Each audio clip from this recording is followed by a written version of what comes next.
Hello, this is Todd Luck, and this is a review of The Trials of Ultraman #2 by Marvel Comics. So let's start with the cover. I actually really love this cover. This is by Art Adams, and he does really wonderful covers, and this kind of reflects what's going on in the interiors. There is a conflict between Ultraman and humans. Unfortunately, it's not anything like this. This would be a super fun scene I would love to read. I'd love to see, these villains who are like, oh, nothing can stop us. We have all these guns. And then Ultraman just rips open the wall and they're like, surrendering immediately or something. That would have been a really great way to like open this issue or something, like just as a, a quick scene and then, kind of get the story going after that. Unfortunately, the interior is just not the same as this cover.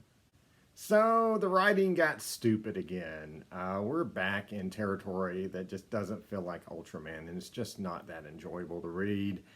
We spend the entire issue on the conflict with the humans. That is the focus of an entire issue, and it doesn't even end with this issue. There's still more to do with that next issue, which is just like, why? And so there's the old cliche of like, we're going to have two agents, our main characters, go in there and deal with them by themselves. And normally most books don't spend a whole lot of time justifying that. It's just a cliche of the genre. There might be a line in passing. But this unfortunately takes, quite a bit of discussion, and it just doesn't really make any sense. So the mission here is to rescue Dan Moriboshi, who is held hostage by this group of conspiracy theorists. I guess they're kind of like QAnon as international terrorists or something, but they don't believe that the kaiju are real, and they're trying to torture, how the science police fake kaiju out of Dan Moriboshi, which really doesn't make a whole lot of sense, but that's the mission. They got to rescue him. And so their first excuse as to why there's two agents that go in to do this is that all their agents are tied up fighting smaller kaiju.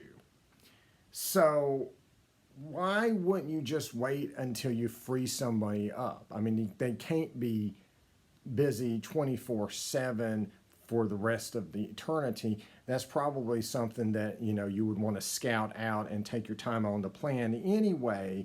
There's nothing that is established in the dialogue that this is some kind of immediate, thing they have to do. There's no immediate danger that's established, at least within their intelligence. So why not just let the local authorities handle it? Well, this is in New Zealand, and so their excuse here is that they did contact the local authorities, but it says they're hesitant to take on a heavily armed militia in the middle of the city, then attempt to charge them for the kidnapping of a man who disappeared 56 years ago. Okay, just to take that last one first, let me give you a hint. It really doesn't matter who the victim of a crime is. It's still a crime, and they would still charge them and prosecute them for it, even if there were some weird circumstance about trying to establish who the identity of the victim was. It's still kidnapping. They're still being held against their will. Nothing would negate that. And so let me show you this army of heavily armed uber terrorists that there is no force in the entire country of New Zealand that could possibly deal with them. Are you ready? Are you ready for this? It's 5 guys with pistols. So yeah, I'm already having fun here. And so to leave no cliche unturned, they happen to have Dan Moriboshi in the basement of a nightclub. I don't know why. It's not really explained other than it's a cliche. And so they go undercover in order to try to infiltrate the nightclub and, get him out. And so for whatever reason, they wear disguises, which doesn't really make sense, because if you're going undercover, the only reason you would wear a disguise is if you felt like someone might recognize you, and they're in New Zealand. There's no one who's going to know them. And of course, they find the most comically stupid disguise ever for Hayata to wear that, is super conspicuous. And he does become Ultraman to fight them, but unfortunately, it's human-sized Ultraman who talks. And, you know, as I've said about previous issues, that just doesn't feel like Ultraman. It just doesn't really work for me. And so I'm going to give you a spoiler alert before I get to the ending here. I don't think it's anything significant or major, but I just, you know, because it's the end of the issue, I just wanted to give you a spoiler alert before I show you.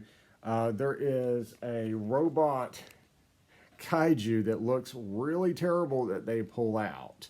And this is supposed to be them proving that the kaiju are fake.